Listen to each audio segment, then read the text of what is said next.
Computer.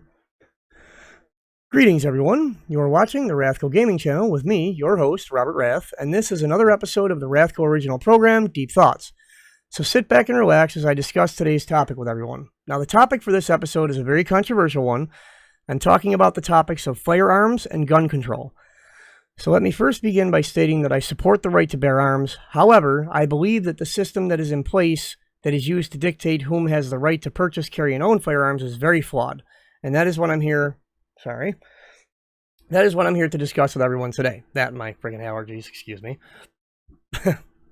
Okay, so according to the United States Constitution, American citizens reserve the right to own and bear arms, which I'm assuming means that any American citizen apart from ex-convicts and criminals are allowed to own certain firearms. But there are many laws concerning firearms, such as the types of firearms that can be legally owned. So I did some research into this topic, and here are some of the things I've learned about the subject. Most, if not all, types of rifles and shotguns do not require a permit to own. Handguns require a pistol permit unless you are law enforcement, and fully automatic weapons are illegal in most states as far as I know.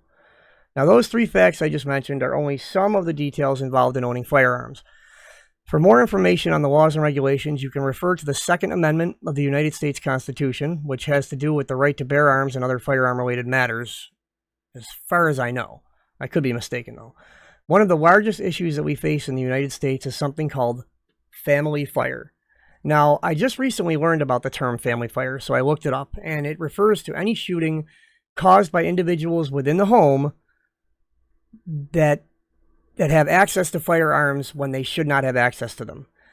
Statistics show that according to the CDC, in the year of 2021, that's the latest year in which we have accurate stats on gun-related deaths, the stats from 2021 indicate that 48,830 deaths were caused by gun-related violence. Now that upsets me because a lot of those deaths were more than likely due to gun owners neglecting their responsibilities when it comes to firearm storage and proper handling procedures. I can't tell you how many times I have been driving home from work in the past, and I flip on the radio just to hear about a family that has suffered a loss due to a child discovering an unsecured firearm within their home and accidentally firing the weapon, resulting in the death of a family member, which could have easily been prevented. So now I would like to tell you all how to better protect yourself from these unfortunate incidents so that you do not become one of those sad statistics. Okay, first of all, weapon storage.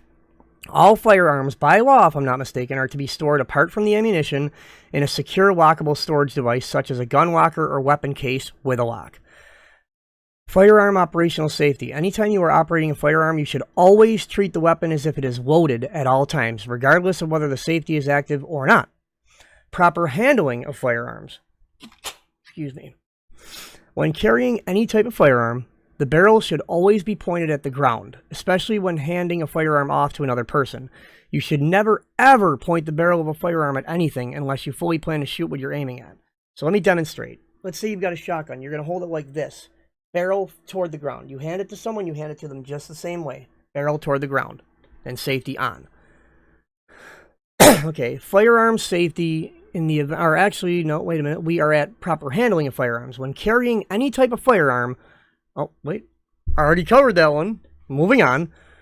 Firearm safety in the event of a break-in. Okay, so someone has broken into your home, but it's dark in your house, and you're not sure if it's a burglar, or maybe it's your child or a family member who has keys and has stepped into your home. You should always be sure to announce yourself by saying something along the lines of, I have a gun, identify yourself, or I will consider you a threat. Also, you should carry a flashlight or turn on some lights because you should never fire a weapon unless you can clearly see what you are firing at, as well as being able to see all the obstacles within your line of fire.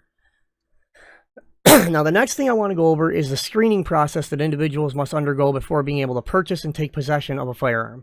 Now, as I've said before, anyone, provided they are of appropriate age and clean criminal record, can legally own a shotgun and certain types of rifles, as far as I know. However, this law may have changed over the past few years, I'm not exactly sure, but when it comes to things like handguns and semi-automatic assault rifles, it is my opinion that anyone who wishes to own a firearm of any type, really, should have to take the following steps in order to be authorized to do so. First of all, this is something that we already do in America, is a full background check. when anyone attempts to purchase any firearm apart from shotguns and certain rifles, you usually have to wait anywhere between 48 to 72 hours so that a full background check can be performed to show that you or whoever is attempting to purchase said firearm is legally permitted to do so. Psychological evaluation. In my opinion, anytime someone wishes to purchase any firearm, they should have to go through a full psychological evaluation to ensure that they are mentally capable of owning a firearm without harming others or themselves, as well as to ensure that this person is capable of safely operating said firearm. And last but not least, proper training. In my opinion, anytime someone wishes to purchase any firearm, they should have to be trained in its proper use, storage, maintenance, and operation, so that they are aware of just how dangerous firearms can be if you are not aware of how to properly operate them. Alright, well, I think that about covers everything I wanted to discuss within this episode. Thank you all so much for all of your support and for joining me today to watch this episode. Please be sure to like and subscribe, turning on all notifications for RathCo Gaming, and be sure to check out our other YouTube channel called RathCo Outdoors. So thanks again, and until next time, don't get bit, watch out for the Umbrella Corporation, and have a great day. See ya. Oh, and P.S. I'm going to be uploading a video. It's basically the audio from an NPR news report that I heard on my way home today about a gun-related violence incident that occurred. I wasn't able to fit it in this episode because it's about 6 to 6.5 minutes long, and it will be called Result of Gun Violence Radio Recording. So be sure to be on the lookout for that one. It will be on my other channel, RathCo Outdoors, more than likely. Anyways, again, thank you all so much. You guys rock. If anyone is interested in donating to the RathCo Corporation, to our cause, in order to provide better content and new videos, for me to get new equipment, pay for overhead, and also a large portion of my donations I wish to donate to the Mr. Baldwin Foundation, as well as other charities who support homeless veterans and homeless pets. That being said, again, thank you all, and whether you donate or not, you are all my loyal friends, and I respect and appreciate all of you and all of your support. Until next time, see you on the flip side.